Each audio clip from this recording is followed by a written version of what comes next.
ہر قسم کی حمد و ثنا، تعریف و توصیف اس ذات کے لیے جس نے اس کارخانہ عالم کو وجود بخشا، اور کروڑ ہا کروڑ درود و سلام اس کے آخری پیغمبر پر جنہوں نے دنیا میں حق کا بول بالا کیا۔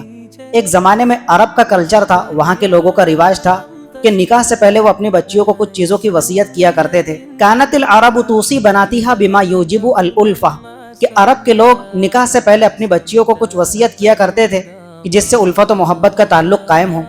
ان تمام وصیتوں میں سے ایک وصیت یہ بھی ہوا کرتی تھی علیکی بالنظافہ، کہ بیٹا جب تو نکاح کے بعد اپنے سسرال میں شوہر سے قریب ہو، شوہر کے پاس رہے، اس کے ساتھ زندگی گزارے، ہمیشہ ایک بات پلو باندھ کر رکھنا، ایک چیز کا اہتمام کرنا کہ اپنے آپ کو ہمیشہ پاکی، صفائی ستھرائی، نظافت اور طہارت کا عادی بنانا، ہمیشہ اپنے اوپر طہارت کو لازم کیے رکھنا۔ ولا یرا منک الا حسنا، اور جب بھی تیرے شوہر کی نظر تجھ پر پڑے تو وہ ہمیشہ تجھے اچھی حالت میں دیکھے۔ ولا یشم منک الا طیبا، اور کتنے بھی کام کاج میں تو بزی ہو، کتنے بھی کام کاج کے اندر تو مصروف ہو، کبھی بھی شوہر کو تیرے پاس سے، تیرے جسم سے ناگواری کا اظہار نہ ہونے پائے۔ ولا تفشی سرہ، اور کبھی بھی اپنے شوہر کے راز کو فاش مت کرنا، اگر تو نے ایسا کیا فتسقطی من عینہ، تو تو اپنے شوہر کی نگاہوں میں گر جائے گی، اس کی نظروں سے گر جائے گی۔ ایک بیٹی جو نکاح کے بعد میں شوہر کے گھر رخصت ہو رہی ہے تو شوہر کا دل جیتنے کے لیے، زندگی خوشحال گزارنے کے لیے باپ کی وصیت یہ ہے کہ تو ہمیشہ صفائی ستھرائی کا اہتمام کرنا، نظافت اور پاکیزگی کو لازم پکڑنا، کبھی بھی گندی حالت کے اندر، بری حالت میں اپنے شوہر سے قریب مت ہونا۔ اگر تو ایسا کرے گی تو دل جیتنے کی بجائے اس کا دل چیر کر رکھ دے گی اور تیری زندگی کا ستیہ ناش ہو سکتا ہے۔ ہمارا دین مقدس مذہب اسلام تو ہمیں ہر موقع پر، ہر موڑ پر صفائی، طہارت، نظافت، پاکیزگی کو اختیار کرنے کی تعلیم دیتا ہے۔ ہمارا مذہب صبح اٹھنے سے لے کر شام سونے تک، زندگی کے ہر موڑ پر، زندگانی کے ہر مومنٹ پر ہمیں طہارت اور پاکیزگی کو اختیار کرنے کی تلقین کرتا ہے، حکم دیتا ہے۔ حضرت ابو ہریرہ رضی اللہ تعالیٰ عنہ فرماتے ہیں، ترمذی شریف کی روایت ہے کہ حضور نے تو فرمایا، اذا استيقظ احدكم من منامه فلا يغمسن يده في الاناء، تم رات میں سوئے، جب نیند سے بیدار ہوئے تو صبح اٹھنے کے بعد میں بندہ سب سے پہلا یہ کام کرتا ہے کہ چہرے پر ناگواری کے آثار ظاہر ہوتے ہیں، آنکھوں میں جالے لگ جاتے ہیں، چہرہ ایک عجیب کیفیت کے ساتھ میں لے کر انسان دوسروں کے سامنے جانا گوارا نہیں کرتا، تو وہ کیا کرتا ہے، چہرہ دھونے کا، منہ ہاتھ دھونے کا اہتمام کرتا ہے، تو ٹب میں ہاتھ ڈباتا ہے، مگ میں پانی لے کر اس میں ہاتھ ڈبانا شروع کر دیتا ہے۔ حضور نے فرمایا نہیں، تم کو منہ ہاتھ تو دھونا ہی ہے، اس سے پہلے سب سے پہلا ادب یہ ہے، اذا استيقظ احدكم من منامه، کہ جب بھی نیند سے بیدار ہو تمہاری آنکھ کھلے اور وضو کرو، غسل کرو، منہ ہاتھ دھو، چہرے پر پانی کا چھپکا مارو، سب سے پہلے کام یہ کرو کہ برتن میں ہاتھ ڈبانے سے پہلے، ٹب میں ہاتھ ڈبانے سے پہلے جب تک اچھی طرح 3 مرتبہ اپنے ہاتھوں کو نہ دھو لو، اپنا وہ ہاتھ پانی میں مت ڈباؤ۔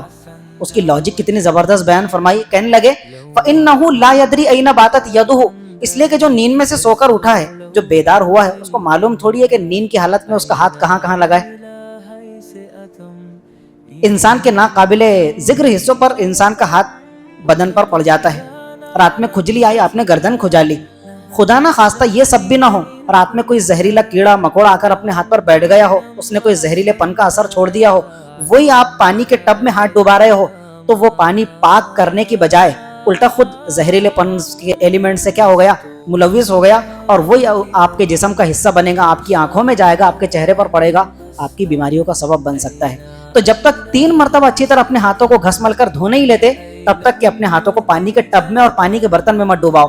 دین مقدس مذہب اسلام تو ہمیں ہر موڑ پر نظافت اور پاکیزگی کو اختیار کرنے کی دعوت دیتا ہے۔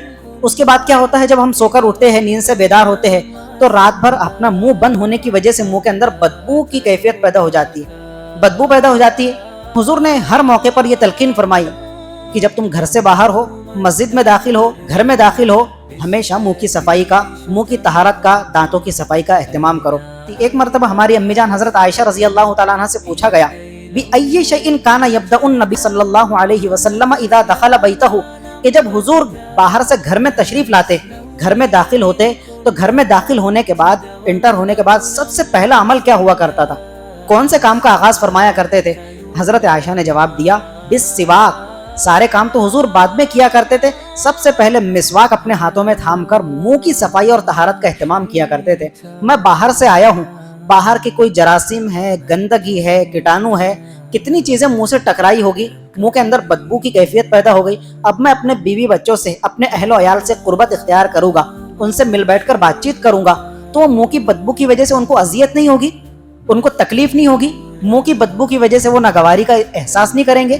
نہیں, تو سب سے پہلے میں کیا کروں کہ مسواک کے ذریعے سے اپنے منہ کی صفائی کا اہتمام کروں.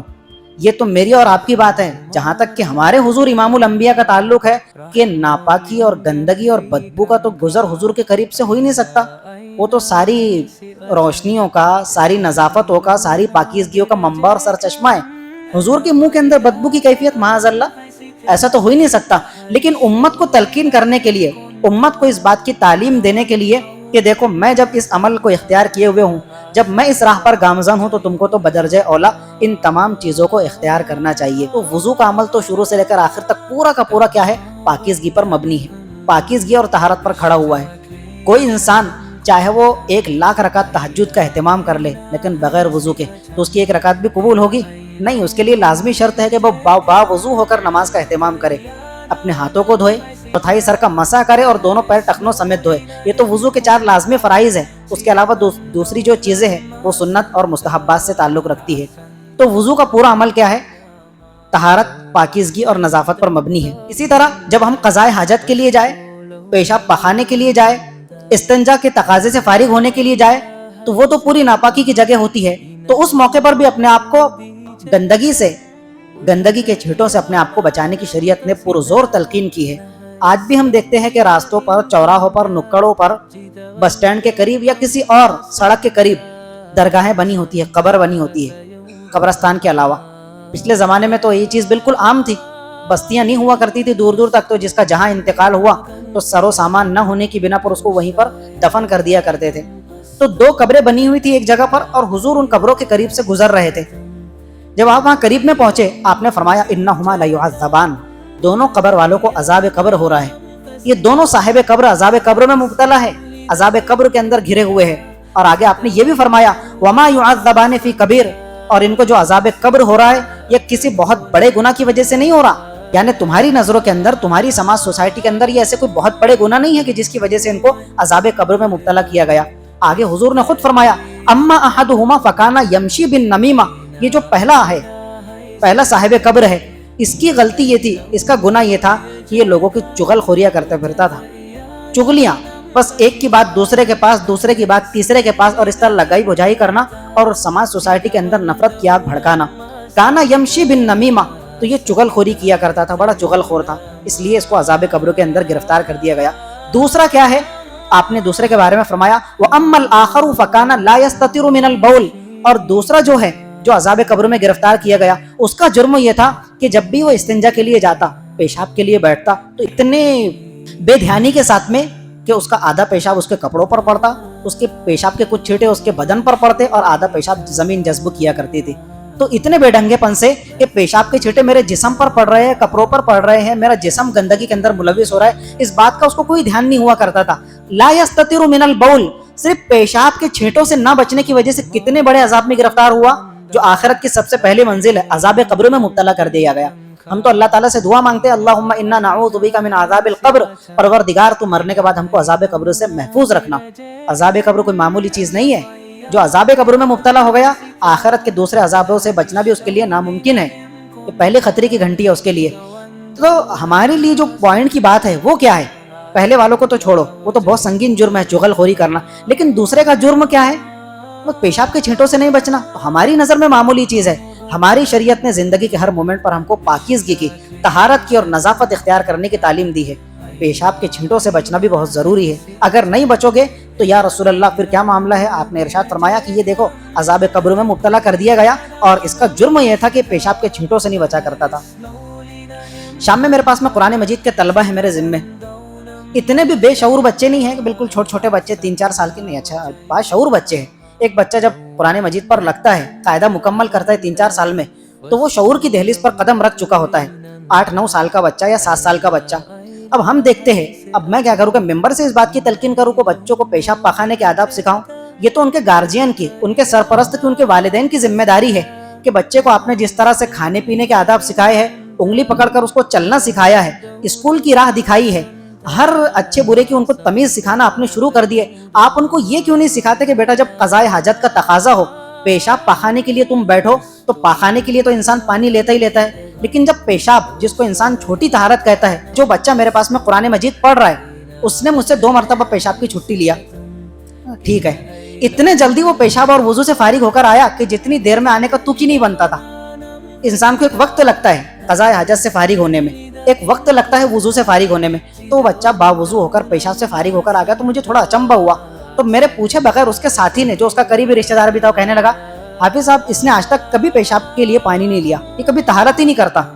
میں سر پکڑ کر بیٹھ گیا کہ یا اللہ, یہ قرآن مجید پڑھنے والا بچہ جو دن رات قرآن مجید اپنے ہاتھوں میں پکڑ رہا ہے, تھام رہا ہے, اللہ کا مقدس کلام چھو رہا ہے, آ کر سبق سنا رہا ہے, اور اس کا معاملہ کیا ہے کہ یہ کبھی پیشاب کے لیے پانی نہیں لیتا, کھڑے رہ کر پیشاب کر دیتا.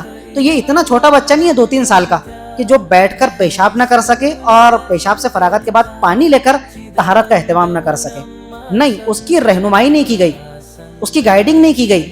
گائیڈنگ کرنا کس کی ذمہ داری ہے؟ قاری صاحب 1 گھنٹہ آپ کے پاس میں, صرف آپ کے بچوں کے پاس, ان کے لیے سبق سننے کا وقت نہیں ہے. وہ کہاں بچوں کو پیشاب کا طریقہ سکھائیں گے, اور پریکٹیکلی طور پر وہ آپ کی نظروں کے سامنے ہے, آپ کی نظروں کے سامنے جا رہا ہے کہ کس طرح کھڑے ہو کر پیشاب کر رہا ہے, بغیر پانی کے کر رہا ہے, طہارت کا اہتمام کر رہا ہے یا نہیں کر رہا. پھر یہ ہوتا ہے کہ اثرات جن جنات کے سائے بھی ہوتے ہیں ناپاکی کی وجہ سے, یہ تو بات کی چیز ہے. لیکن دوسرا کیا کہ وہ بچہ جو ہے ناپاکی کے ساتھ میں رہ رہا ہے, اس کا جسم بھی گندگی میں ملوث ہے, اس کے کپڑے بھی گندگی میں ملوث ہے, اور وہ کب تک اس بات کا عادی بنا رہتا ہے خدا جانے اور وہ جانے. کیونکہ ہم جو گارجین اور سرپرست ہیں تو بچوں کی یہ رہنمائی کرنے تو تیار ہی نہیں کہ ہم اپنی روزمرہ زندگی کے اندر, اب دیکھو 2 دن سے سردی محسوس ہو رہی ہے, ہم فجر کا وضو کر کے آ رہے ہیں, تو ہم نے اپنے طالب علم کے زمانے میں اپنے کچھ دوستوں کو دیکھا تو اتنے آلسی, اتنے سستڑ ہوا کرتے تھے. اور ہماری سماج سوسائٹی کے اندر بھی کچھ لوگ ہیں کہ وہ سردی کے موسم کا بہانہ بتا کر کئی دن نہاتے ہی نہیں ہیں, جسم پر پانی ہی نہیں بہاتے. کئی آلسی لوگ ایسے ملیں گے آپ کو. حالانکہ نہانے سے انسان کی طبیعت میں بشاشت کی کیفیت پیدا ہوتی ہے, انسان چست فیل کرتا ہے, ساری سستی اس کی دور بھاگ جاتی ہے, کافور ہو جاتی ہے. آپ ٹھنڈے پانی سے نہائیں ٹھیک ہے, اگر کمفرٹیبل لگے گرم پانی سے نہانے کا اہتمام کریں, لیکن نہائیں تو صحیح. دن رات کی روزمرہ کی آپ کی مصروفیت بھری زندگی میں جو کچھ بھی جسم گندگی میں ملوث ہوتا ہے, نہیں کم سے کم پسینے کی بدبو کا شکار ہوتا ہے, تو اس بدبو کو زائل کرنے کے لیے, ختم کرنے کے لیے اللہ تعالیٰ نے, اس کی شریعت نے, اس کے پیارے رسول نے نہانے دھونے کی تلقین فرمائی ہے کہ آپ اپنے پورے جسم کو, اپنے سر کو دھوئیں اور گندگی کو صاف کریں. للہ تعالی علی کل مسلم حق, اللہ تعالیٰ کا ہر مسلمان پر یہ لازم حق ہے, ان یغتسل فی کل 7 ایام یوما, کہ ہفتے کے 7 دنوں میں سے کم 1 دن تو نہانے دھونے کا اہتمام کرے. جو جمعے کا دن ہے مسلمانوں کے لیے عید کا دن ہے, تو جس طرح عید کے دن تم نئے کپڑے پہنتے ہو, مت پہنو جمعے کے دن نئے کپڑے, اپنے ڈیلی روٹین کے مطابق عام کپڑے ہی پہنو, صاف ستھرے, لیکن نہانے دھونے کا تو اہتمام کرو. اگر ہفتے کے اندر بھی تم 1 دن اللہ تعالیٰ کے مطابق, اس کی شریعت کی تلقین کے مطابق اپنے بدن کی طہارت, نظافت, پاکیزگی کا اہتمام کرنے کے لیے 1 دن بھی اللہ تعالیٰ کو نہیں دے سکتے, تو پھر تمہاری مسلمانی کیا کام کی, بس صرف نام کے مسلمان رہ گئے. ذرا غیروں کو تو دیکھو کہ جب تک کہ وہ اسنان نہ کر لے, صبح اٹھ کر نہا دھونا لے, تو وہ گھر کے کام کاج کا آغاز نہیں کرتے, وہ ہاتھ میں ٹفن اٹھا کر جنگل میں کام کرنے نہیں جاتے, وہ ان کے دن کی اور کاروبار کی شروعات نہیں کرتا. حضرت جابر فرماتے ایک مرتبہ ہمارے محلے میں حضور ہم سے ملاقات کے لیے تشریف لائے, تو ایک آدمی پر حضور کی نظر پڑی, فرأى رجلا علیہ ثیاب وسیخۃ, وہ اتنی بری گت کا تھا, اتنا برے ڈریس پہنا ہوا تھا, ما کان یجد ھذا ما یغسل به ثوبہ, یار کپڑے دھونے کے لیے اس کے پاس میں صابن وغیرہ بھی چیز موجود نہیں ہے کہ جس کے ذریعے سے اپنے کپڑوں کو دھو لیتا اور اس کے بعد صاف ستھرے کپڑے پہننے کا اہتمام کرتا. ناراضگی کا اظہار فرمایا, اور آپ نے فرمایا ما کان یجد ھذا ما یغسل به ثوبہ, اس کے پاس صابن نہیں ہے, صرف نہیں ہے. اس زمانے میں جس چیز سے بھی کپڑے دھوئے جاتے تھے, ہمارے موجودہ دور کے حساب سے اس کا ترجمہ یہی بنتا کہ اس کو کوئی 5 روپے کی صابن بھی نہیں مل سکی کہ سرگم پلس دکان سے خرید کر یہ کپڑے دھو لیتا اور اچھے صاف ستھرے کپڑے پہن کر سماج سوسائٹی میں گھومتا. پچھلے زمانے میں کیا ہوا کرتا تھا, بلکہ ہم آج بھی, پچھلے زمانے کی کیا بات ہے کہ منہ لگانے کے لیے کیا کرتے ہیں, پیاز کترتے ہیں اور پیاز سے منہ لگا کر کھاتے ہیں. اب کچی پیاز کھانے کے نتیجے میں منہ میں بدبو کی کیفیت پیدا ہو جاتی ہے, اور وہ اتنی بری بدبو ہوتی ہے کہ جو بھی ہمارے سامنے کھڑا ہو, اگر وہ اس بدبو کو سونگھ لے, ہم سے بات کرنا بھی گوارا نہ کرے. تو ایک موقع پر کوئی صاحب مسجد میں داخل ہو گئے, ان کے بارے میں پتہ چلا تو حضور نے سخت ناراضگی کا اظہار فرمایا, اور آپ نے وارننگ دیتے ہوئے فرمایا من اکل من هذه الشجرۃ المنتنہ, کہ جو پیاز اور لہسن کے بدبودار درخت کا پھل کھا کر آئے, پھل سے مراد وہی لہسن اور پیاز, آپ نے فرمایا فلا یقربن مسجدنا، مسجد میں نماز ادا کرنا تو دور کی بات ہے، ایسے شخص کو چاہیے کہ وہ ہمارے مسجد کی سیڑھی بھی نہ انگالے، مسجد کے قریب بھی نہ پھٹکے۔ ان الملائکۃ تتأذی مما یتأذی منہ بنو آدم، اس لیے کہ تم انسانوں کو جس چیز سے تکلیف ہوتی ہے اللہ کے فرشتے بھی اس چیز سے تکلیف محسوس کرتے ہیں۔ اب صرف پیاز اور لہسن کا مسئلہ نہیں ہے، ہر بدبودار چیز جس کو کھانے کے بعد، منہ میں ڈالنے کے بعد، جسم کا حصہ بنانے کے بعد آپ کے منہ میں بدبو پیدا ہو جائے، اس چیز کو کھا کر مسجد میں آنا علماء کرام نے لکھا ہے مکروہ ہے۔ اب چاہے تمباکو کھا کر آئے، سگریٹ پی کر آئے، سٹا مار کر آئے، تمباکو والا پان کھا کر آئے، بیڑی کا سٹا لگا کر آئے، یہ ساری چیزیں اس کے اندر داخل ہیں۔ اب کتنے شان سے لوگ مسجد کے اندر داخل ہو کر مسجد کی چہار دیواری میں بڑی شان سے تمباکو گھستے ہیں، پان کھاتے ہیں، تمباکو والا پان۔ ہاں کوئی ایسی چیز ہے، اس میں کچھ چیزیں ایسی ہوتی ہیں کہ اس میں خوشبو کی کیفیت ہوتی ہے، خوشبودار چیز کھا کر آپ مسجد ہے، آپ کا سواگت ہے، آپ کا بہت بہت استقبال ہے۔ بدبو والی چیزیں کہ جس سے منہ میں بدبو کی کیفیت پیدا ہو جائے، تو صرف لہسن اور پیاز نہیں بلکہ یہ تمام چیزیں اس میں شامل ہو جائے گی کہ جس کو کھا کر انسان کے منہ میں بدبو پیدا ہو جائے، ان تمام چیزوں کو کھا کر مسجد میں آنا مکروہ ہے، ناپسندیدہ ہے، مسجد کے آداب کے سراسر خلاف ہے۔ حضور کے زمانے میں اور اس سے پہلے جو یہودی لوگ ہوا کرتے تھے، ان کی اتنی گندی عادت تھی کہ جہاں وہ کھانے کے لیے بیٹھتے تو بس بلی اور کتے کی طرح اس جگہ کو تو صاف کر لیتے، جس طرح جانور بیٹھنے سے پہلے اپنی جگہ کو صاف کرتا ہے، لیکن جو آس پڑوس کی جگہ ہوا کرتی تھی، ماحول ہوا کرتا تھا، تو وہ بس اسی طرح گندا رہا کرتا تھا۔ حضور نے مسلمانوں کو اس چیز سے باز رہنے کی تلقین فرمائی۔ آپ نے فرمایا نظفوا افنیتکم، تم اپنے گھر کے اندرونی حصے کے تو صاف صفائی کا اہتمام کرتے ہی ہو، لیکن گھر کا جو باہری حصہ ہوتا ہے، گھر کا جو دالان ہے، گھر کا جو صحن ہے، اس کی بھی صفائی ستھرائی کا اہتمام کرو۔ جو باہر جالے لگ گئے ہیں، باہر جو کچرا کوڑا پڑا ہے، ذرا وہاں پر بھی جھاڑو لگا دیا کرو، اس کی بھی صفائی کا اہتمام کرو۔ وَلَا تَشَبَّهُوا بِالْيَهُودِ، اور یہودیوں کی مشابہت اختیار مت کرو۔ یہ یہودیوں کی ہے کہ وہ گھیتلے رہتے ہیں، وہ نہ صاف ستھرا رہتے ہیں، وہ گندگی کو پسند کرتے ہیں۔ ان کے آنگنوں کے اندر دیکھو تو جالے لگے ہوئے ہیں، ان کی دیواروں پر دیکھو تو جالے نظر آئیں گے، مکڑیوں نے بڑے بڑے جالے بن دیے ہیں اور کئی کئی ہفتے تک کہ ان کو توفیق نہیں ہوتی۔ ہمارے مسلمانوں کے الحمدللہ اس بات کا شعور ہے کہ جہاں کئی مکڑیوں کے جالے دیکھتے ہیں فوراً سے پیشتر ان جالوں کو جھاڑنے کا اہتمام کرتے ہیں، اور اس کے پیچھے بھی جو ہے نا ایک ڈھکوسلا چھوڑا ہوا ہے کہ جس گھر کے اندر مکڑی کے جالے ہو تو اس گھر کے اندر نحوست آتی ہے، دلندری آتی ہے۔ تو دلندری اور نحوست بالکل نہیں آتی، سن رہے ہیں؟ مکڑی کے جالے اگر آپ ایک سال بھی صاف نہ کریں تو اس سے دلندری اور نحوست نہیں آتی ہے۔ دلندری اور نحوست آپ کے گناہوں سے آتی ہے، آپ کی اپنی ناپاکی سے آتی ہے، آپ کے اپنے شامت اعمال سے آتی ہے۔ آپ جو خدا کی نافرمانی میں ملوث ہے، اس کی گندگی اور نحوست یہ ہوتی ہے کہ آپ کے گھرانے کے اندر نحوست نازل ہوتی ہے۔ مکڑی کے اندر نحوست نہیں ہے، وہ جو جالا اس نے بن دی ہے اس کے اندر نحوست اور گندگی اور دلندری نہیں ہے۔ میں یہ نہیں کہہ رہا کہ اس کی وجہ سے نحوست اور دلندری نہیں آتی تو پورے 1 سال اور 5 سال تک کہ وہ مکڑی کے جالے رہنے دو، نہیں بھائی، بات تو اس پر ہی ہو رہی ہے کہ حضور نے فرمایا وَلَا تَشَبَّهُوا بِالْيَهُودِ، یہ یہودی تھے کہ وہ گھروں کی صفائی کا اہتمام تو کیا کرتے تھے لیکن جو باہر کا حصہ ہوا کرتا تھا اس کی صفائی کا اہتمام نہیں کیا کرتے تھے۔ جالے بس جوں کے تو لگے ہیں، صحن اسی طرح گندا کا پڑا ہے اور وہاں پر کیا ہے، کچرا پھیلا ہوا ہے۔ حضور نے فرمایا نہیں، نظفوا افنیتکم، اپنے صحن کو بھی صاف ستھرا رکھو، گھروں کو بھی صاف ستھرا رکھو، اپنی ذات کو بھی صاف ستھرا رکھو، اپنے من کو بھی صاف ستھرا رکھو، اور اپنے دل و دماغ کو بھی شرک اور کفر کی بت پرستی کی گندگی سے پاک و صاف رکھو۔ ولا تشبہوا بالیہود، اور یہودیوں کی مشابہت اختیار کرتے ہوئے ان کے نقش قدم پر مت چلو۔ اب اس سے آگے بڑھ کر جب ہم باہر نکلتے ہیں، گھر سے باہر قدم رکھتے ہیں، تو ہم اپنے محلے کا حصہ بن جاتے ہیں، محلے اور سوسائٹی کا ایک فرد بن جاتے ہیں۔ تو سماج سوسائٹی کو پاک و صاف رکھنا، طہارت اور نظافت کا اہتمام رکھنا، یہ بھی تو میری اور آپ کی ذمہ داری ہے۔ حضرت ابو ہریرہ رضی اللہ تعالیٰ عنہ فرماتے ہیں، یہ ابو داؤد شریف کی روایت ہے، یہ بھی حدیث پاک کی بڑی اوتھینٹک اور مستند کتاب ہے۔ حضور نے فرمایا اتقوا اللاعنین، لعنت کا سبب بننے والی 2 چیزوں سے اپنے آپ کو بچاؤ مسلمانوں۔ لعنت کا سبب بننے والی، لعنت کی وجہ بننے والی 2 چیزیں ایسی ہے کہ مسلمانوں تم ان لعنت کی چیزوں کی وجہ بننے آپ کو ان سے بچاؤ۔ تو یہ 2 چیزیں کون سی ہے؟ سب سے پہلی چیز حضور نے فرمایا الذی یتخلی فی طریق الناس وظلہم، یہ دونوں چیزیں اس کے اندر کور ہو گئی۔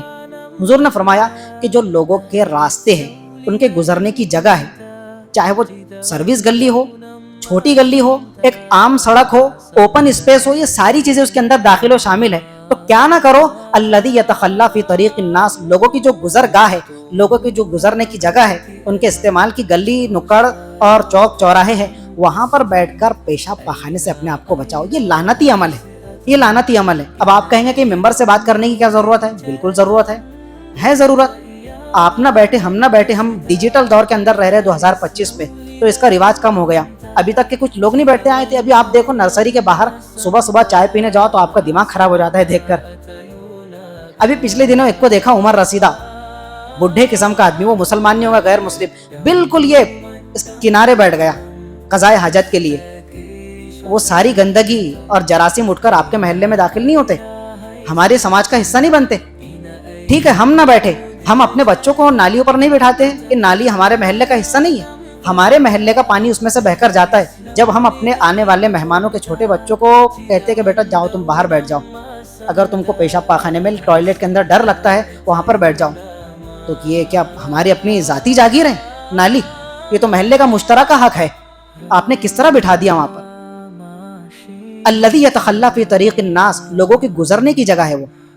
مسجد کا فیملی روم جہاں پر میری رہائش ہے, ابھی میں وہاں سے آتا ہوں راستہ کراس کر کے, میں گلی کی صراحت نہیں کرتا, وضاحت نہیں کرتا, اور گھرانے کا نام تو بالکل نہیں لوں گا.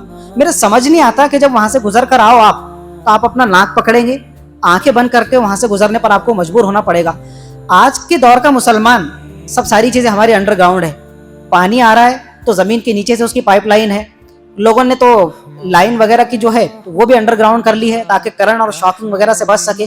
سب ساری چیزیں, جب ہم اپنا گھر بناتے ہیں تو toilet, wash room, bath room کے لیے ہم ایک ٹاکا بناتے ہیں اچھا خاصا بڑا. یہ کس طرح کے لوگ ہیں کہ جنہوں نے ساری چیزوں کا اہتمام کیا. بڑا بھاری گھرانہ ہے, بلڈنگ ہے, باہر سے چھپائی آپ کو ملیں گی, اندر سے آپ کو وال پٹی ملیں گی. وہ گھرانے کی بات ہو رہی ہے کہ ان کی گھر کی گندگی, پیشاب کی بات نہیں ہے, دوسری گندگی کی بات آپ کو نالی میں نظر آئے گی. جب انسان کی نظر پڑتی ہے تو بولتا ہے یہ کس طرح کے لوگ ہیں, یہ کوئی ہم بھنگی پورے سے گزر رہے ہیں, جھوپڑ پٹی سے گزر رہے ہیں, یہ تو بڑا مہذب محلہ ہے, بدوارہ, قریش نگر, عثمان نگر, ہم وہاں سے گزر رہے ہیں اور اس طرح کا معاملہ. ان سے یہ بھی نہیں ہوا کہ وہ کسی کے پاس میں جائے اور 200-500 روپے کی ٹوٹی ہوئی فرشیاں لے کر کم سے کم نالی کے اوپر جھانک دے کہ دوسرے لوگوں کی نظروں سے بچ سکے. ایک بچہ, ایک بلی بھی جب پاخانہ کرتی ہے تو اللہ تعالیٰ نے اس کو اتنی سینس دیا ہے کہ وہ اپنے گندگی پر مٹی ڈالتی ہے, اس کو ڈھانکتی ہے. ایک مسلمان, اس سے کس طرح کی اس بات کی توقع کی جا سکتی ہے؟ فی ظلہم, جو مسلمانوں کے مل بیٹھنے کی جگہ ہے, سایہ دار درخت ہے, سایہ دار جگہ ہے, وہاں پر بھی اپنے آپ کو پیشاب پاخانہ کرنے سے بچاؤ. یہ اسلام کا نظام طہارت, اسلام کا نظام نظافت, اسلام کا جو نظام پاکیزگی ہے وہ آپ کے سامنے ڈسکس کیا جا رہا ہے. 10 چیزیں ایسی ہیں, 10 چیزیں کہ اللہ تعالیٰ نے اس 10 چیزوں کو انسان کی فطرت میں داخل کر دیا ہے, انسان کی طبیعت کا حصہ ہے, بلکہ پیدا ہونے سے لے کر مرنے تک انسان کے ضمیر خمیر میں اللہ تعالیٰ نے ان چیزوں کو فٹ کر دیا ہے. اشرم من الفطرہ, یہ ہماری امی جان حضرت عائشہ رضی اللہ تعالیٰ عنہ کی روایت ہے, فرماتی ہے اشرم من الفطرہ, 10 چیزیں ٹوٹل ایسی ہے کہ وہ انسان کی فطرت میں داخل ہے. جس طرح کھانا ہماری فطرت میں داخل ہے, مجھے بھوک لگی ہے, میں کتنے گھنٹے بھوکا رہوں گا, 2 دن بھوکا رہ لوں گا, 10 دن بھوکا رہ لوں گا. میں بھوکا رہنے کے بعد یہ دعویٰ نہیں کر سکتا کہ میں بھوکا رہ کر زندگی گزار کر بتاؤں گا. یہ دعویٰ کوئی کر سکتا ہے؟ ایک انسان جس کو پیاس لگی ہے اور اس کا حلق سوکھ کر کانٹا ہو رہا ہے, وہ کبھی یہ دعویٰ کر سکتا ہے کہ میں بغیر پانی کے قطرہ پیے تمہارے ساتھ میں زندگی بسر کر کے دکھاؤں گا؟ نہیں. تو جس طرح کھانا پینا انسان کی فطرت میں, طبیعت میں داخل و شامل ہے, اسی طرح یہ 10 چیزیں جو ابھی آپ کے سامنے ڈسکس کی جائے گی, یہ حدیث پاک میں حضرت عائشہ نے حضور کے حوالے سے بیان فرمائی ہے. سب سے پہلی چیز قص الشارب. جب انسان بلوغت کے مراحل طے کرتا ہے, وہ ایڈلٹ ہو جاتا ہے, بالغ ہو جاتا ہے, تو اس کے یہاں پر مونچھ کے بال اگنا شروع ہو جاتے ہیں. مونچھ, حضور نے فرمایا قص الشارب. اللہ تعالیٰ نے انسان کی فطرت, ذہن و دماغ میں یہ بات فٹ کر دی ہے کہ ایک مسلمان کبھی بھی اپنی مونچھوں کو اتنا نہیں بڑھا سکتا کہ وہ بالکل بھدا لگے. تو مونچھوں کو تراشنے کا اہتمام کرنا, مونچھیں کاٹنا, یہ انسان کی فطرت میں داخل ہے.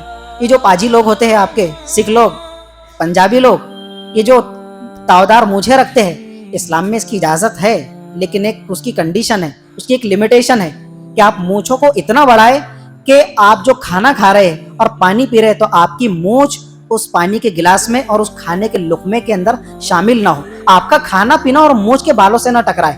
سمجھ رہے؟ یہ بہت زیادہ وضاحتی بات ہے. اس سے زیادہ مسلمانوں کو مونچھیں بڑھانے کی اجازت نہیں ہے. قص الشارب, بلکہ اسلام نے مونچھوں کو نہ بڑھا کر ان کو تراشنے, ان کو چھوٹا کرنے اور کم سے کم رکھنے کی تلقین کی ہے. مونچھیں زیادہ بڑھانا یہ کوئی اچھا عمل نہیں ہے اسلام کے اندر. بڑھانا کیا ہے پھر؟ دوسری چیز ہے نا, حضور نے فرمایا اعفاء اللحیہ, اللہ تعالیٰ نے تمہیں بھرپور مرد بنایا ہے, لیڈیز نہیں بنایا. لیڈیز گھر کی 4 دیواری کے اندر ہے. یہاں جو بیٹھے ہوئے ہیں یہ کیا ہے؟ سب شیر ببر ہیں. اور شیر ببر کیا ہوتا ہے؟ ماشاءاللہ داڑھی سے لبریز ہوتا ہے. اس کی رونق, اس کے چہرے کی ہیبت کیا ہوتی ہے؟ ببر شیر کا لقب ایسے تھوڑی ملا اس کو. اس کے چہرے پر بھرپور داڑھی ہے. اعفاء اللحیہ, داڑھی کاٹنا نہیں ہے, کاٹنا کیا ہے, مونچھیں. بڑھانا کیا ہے, اعفاء اللحیہ, داڑھی اپنے حال پر چھوڑو, وہ بڑھ رہی ہے اس کو بڑھنے دو, اور کم سے کم ایک مشت آپ کی پوری مٹھی کے اندر گھر جائے, اس سے کم کرنے کی آپ کو اجازت نہیں ہے. داڑھی تمام نبیوں کی سنت ہے, کوئی ایک نبی دنیا کے اندر ایسے نہیں گزرے 1.25 لاکھ میں سے کہ ان کے بارے میں یہ ملتا ہو کہ وہ داڑھی تراشا کرتے تھے, داڑھی ایک مشت سے کم رکھی ہے. اسی چیز کو دیکھ کر علماء کرام نے داڑھی کے واجب ہونے کا فتویٰ دیا ہے کہ داڑھی رکھنا ہر مسلمان کے ذمے واجب ہے.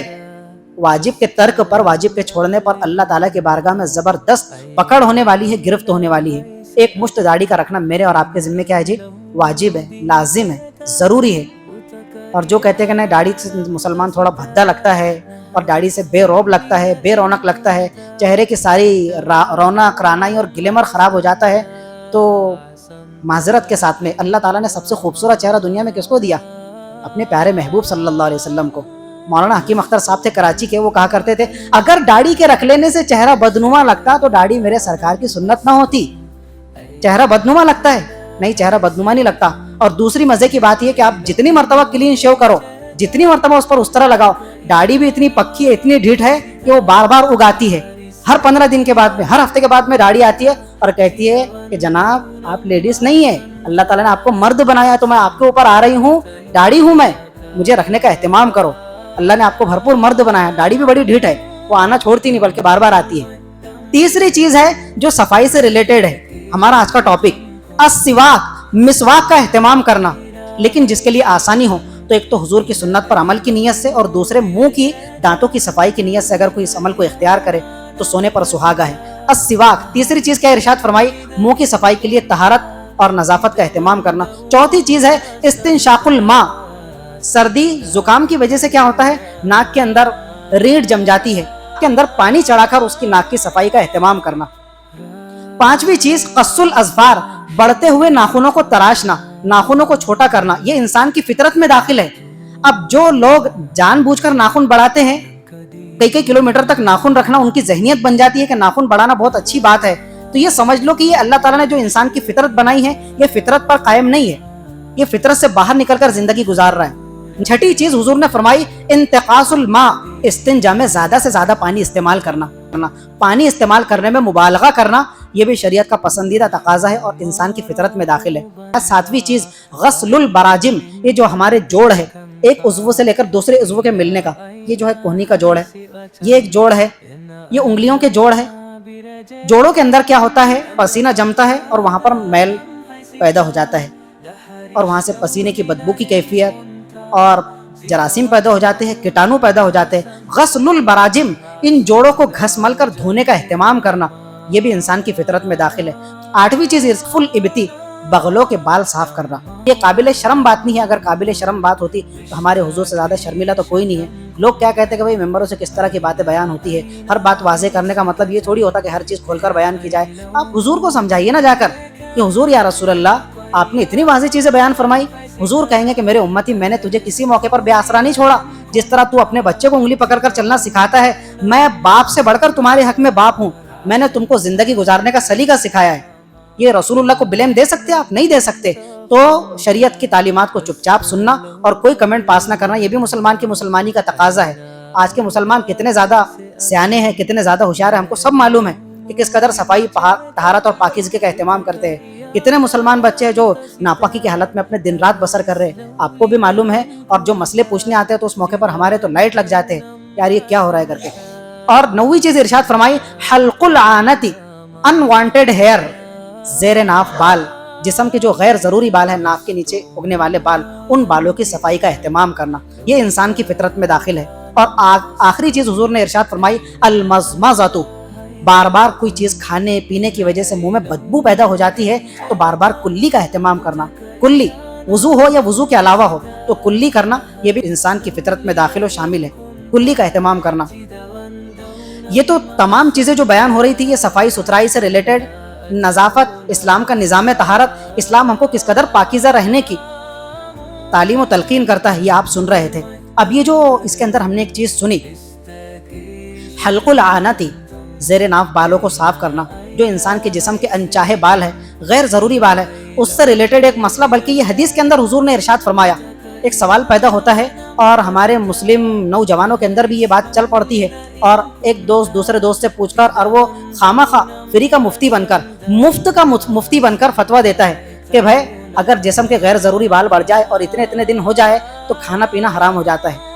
کھانا پینا حرام نہیں ہوتا، یہ بات تو بالکل واضح ہے، آپ کھا پی سکتے ہیں، لیکن حضور نے اس کی بھی ایک مدت مقرر فرمائی ہے۔ وقت لنا رسول اللہ صلی اللہ علیہ وسلم فی قص الشارب وتقلیم الاظفار وحلق العنت ونتف الابط اللہ نترک من 40 یوما۔ حضرت انس فرماتے ہیں کہ ناخن تراشنے کے معاملے میں، بغلوں کے بال صاف کرنے کے معاملے میں، شاربی موچھ تراشنے کے معاملے کے اندر، وہ حلق العنت اور زیر ناف بال صاف کرنے کے اندر حضور نے ہمارے لیے 40 دن کی لمٹ مقرر فرما دی ہے۔ اللہ نترک من 40 یوما، کہ کوئی بھی مسلمان اپنے جسم کے غیر ضروری بالوں کو 40 دن سے زیادہ اپنے جسم پر نہیں رکھ سکتا، مکروہ تحریمی کے درجے میں ہے۔ اگر کوئی مسلمان وقت ملنے کے باوجود بھی ٹال مٹول کرتا ہے اور بالکل بھدی زندگی گزارنا گوارا کرتا ہے، 40 دن کی مدت کوئی معمولی مدت نہیں ہوتی ہے۔ علماء کرام فرماتے ہیں بہتر تو یہ ہے کہ ویکلی، ہر ہفتے انسان جسم کے غیر ضروری بالوں کی صفائی کا اہتمام کرے۔ نہیں ہفتے میں ایک مرتبہ وقت مل پا رہا ہے، 15 دن میں ایک مرتبہ، اور آخری لمیٹیشن کیا ہے جی؟ 40 دن پورا چلہ۔ اس کے بعد بھی اگر کوئی مسلمان ان بالوں کو ویسے ہی چھوڑے رکھتا ہے تو وہ زبردست گنہگار ہوگا اور مکروہ تحریمی کا مرتکب ہوگا۔ اسی سے ریلیٹڈ ایک مسئلہ یہ پوچھا جاتا ہے کہ پچھلے زمانوں کے اندر جو کچھ بھی معمول تھا، لیکن ہمارے آج کے ڈیجیٹل دور کے اندر بلیڈ کو چھوڑ کر کچھ نئی چیزیں بھی مارکیٹ کے اندر آ گئی ہے، تو جسم کے بالوں کو صاف کرنے کے لیے، اپنے بالوں کو ریمو کرنے کے لیے کیا لیزر کا استعمال کرنا، بلیڈ کا استعمال کرنا ہی ضروری ہے، یا شریعت میں دوسری چیزوں کی بھی گنجائش ہے؟ چاہے مرد ہو یا خواتین، جینٹس ہو یا لیڈیز، دونوں کے لیے شریعت نے بالکل گنجائش رکھی ہے، اور اس کے لیے آپ پر کوئی شرط مقرر نہیں کی ہے کہ آپ پر ایک معاملہ فکس کر دیا، نہیں، آپ چاہے ریزر استعمال کریں، بلیڈ استعمال کرے، کریم استعمال کرے، جسم کے بالوں کو ریمو کرنے کے لیے پاؤڈر استعمال کرے یا کیمیکل آپ استعمال کر لے، ہر طرح سے جیسا آپ کمفرٹیبل فیل کرتے ہو ویسا آپ کو استعمال کرنے کی اجازت ہے۔ نظافت، طہارت اور پاکیزگی کا جو ہمارا موضوع چل رہا تھا، اسی سے ریلیٹڈ اللہ کے گھر کا بھی مسئلہ آ جاتا ہے کہ جب ہم اپنے گھروں کو صاف رکھ رہے، اپنے بدن کو صاف رکھ رہے، اپنے سماج سوسائٹی کو پاک صاف رکھ رہے، تو آخر میں ایک ضروری اطلاع آپ کو یہ دینا ہے کہ بڑے افسوس کے ساتھ ہمارے مسلیان میں سے کچھ مسلیان جو ہے نا بیچارے ایک بڑی سنگین بیماری کا شکار ہو چکے۔ 2-3 مسلیان ہیں ایسے، اس کو کہا جاتا ہے انٹیلیکچوئل ڈسیبلٹی۔ یہ ایسی بیماری ہے کہ انسان کا جسم اس کے اندر گروتھ کرتا ہے، انسان کی عمر بھی بڑھتی ہے، لیکن اس کا جو ذہن و دماغ ہے نا، جس طرح بچپن میں تھا وہ وہیں کا وہیں رہتا ہے۔ اس کا کیا مطلب ہے؟ جس طرح ہمارے بچے کچھ بھی کھاتے ہیں اور کہیں بھی تھوک دیتے ہیں، تو معذرت کے ساتھ میں اور حقیقت میں آپ سے تلقین کروں گا کہ ہم پورے محلے سے فنڈنگ کریں گے، چندہ اکٹھا کریں گے اور بیچاروں کی ان ذہنی کیفیت کا، بیماری کا ہم کو علاج کرنا ہے۔ یہ کیا کرتے ہیں؟ باہر سے کھرا خریدیں گے، باہر سے پان خریدیں گے، تمباکو والا، پوڑی والا، جو کچھ بھی ہے، اور مسجد میں آ کر شان سے جو ہنستے ہیں۔ اور یہ باہر دیکھو، یہ کتنی مہنگی گرینائٹ ہم نے فٹ کی ہوئی ہے، ان کے باپ اور دادا نے کبھی زندگی کے اندر دیکھا نہیں ہوگا، اور اگر دیکھا ہوگا تو گھر میں لا کر کبھی نہیں لگایا ہوگا۔ باہر آپ نکال کر دیکھو، اور میرے موبائل کے اندر میں نے وہ فوٹو کیپچر کیا ہوا ہے، سیٹ وغیرہ نے اس دن دیکھے، اتنا دماغ خراب ہوا، گرینائٹ پر کتنا بدترین طریقے سے تھوکا ہوا ہے۔ تو یہ مسجد کی صفائی اور طہارت کا اہتمام آپ کر رہے ہیں؟ اس گدھے سے کوئی پوچھے جو تمباکو کھا رہا ہے کہ تو نے اپنے بیوی کے چہرے پر بھی کبھی پان کی پچکاری تھوکا ہے؟ میں اس کے تو یہ مسجد کا جو پاکیزہ چہرہ ہے، یہ اتنا بھدا چہرہ ہوگا کہ تو یہاں پر پان کی پیک تھوک رہا ہے بے؟ اپنے گھر کے اوٹے پر، وہاں کبھی اپنے گھر کی دیوار پر، بیت الخلا کی دیوار پر ہی تھوک کر بتا دے ایک مرتبہ، وہاں پر برابر اپنے گاڑی پسینے کی کمائی اور خون کا ایک ایک قطرہ بہا کر جو ہے کمائی اس کو یاد آتی ہے کہ نہیں میں نے کلرنگ کیا، وال پوٹی کیا وہاں پر، اور یہاں پر جو کر رہے ہیں لوگ کیا سمجھتے ہیں کہ ہم اپنی مسجد کے اندر پیسہ دے رہے ہیں۔ او بھائی، آپ نے جو پیسہ دیا ہے یہ اب آپ کا پیسہ نہیں ہے، یہ کس کا ہے؟ یہ اللہ کی ملکیت میں چلا گیا، یہ تو وقف ہو گیا، یہ وقف ہو گیا۔ اب یہ کہنا کہ ہم پیسے دے رہے ہیں، آپ نے اللہ کے نام پر دیا، وہ اللہ کا ہو گیا۔ یہ اللہ کی چیز پر آپ پان کی پچکاری مار رہے ہیں، تھوک رہے ہیں۔ پچھلے سال بیت الخلا اور حماموں کے ساتھ کیا کچھ ستیہ ناسی کا معاملہ نہیں ہوا، کتنا چیخ چیخ کر بولا جا رہا ہے، یہ تک کہ تلقین کی جا رہی ہے۔ سچی میں اب آپ چیک کرنا، آپ کی ذمہ داری ہے یہ کہ وہ کون لوگ ہیں کہ جو اس قدر مینٹل بیماری کے اندر مبتلا ہے اور ان کی جو ہے ذہنی گروتھ ہو نہیں پا رہی ہے بیچاروں کی، اور وہ بالکل بچکانا پن کا شکار ہے۔ تو ہم ان کے لیے فنڈنگ کریں گے انشاءاللہ، اور ان کا بھاری ہسپتال کے اندر ہم کو علاج کرنا ہے تاکہ اللہ کا گھر ہماری مسجد ہے ان کی گندگی کے اندر ملوث ہونے سے بچ جائے۔ وآخر دعوانا ان الحمد للہ رب العالمین۔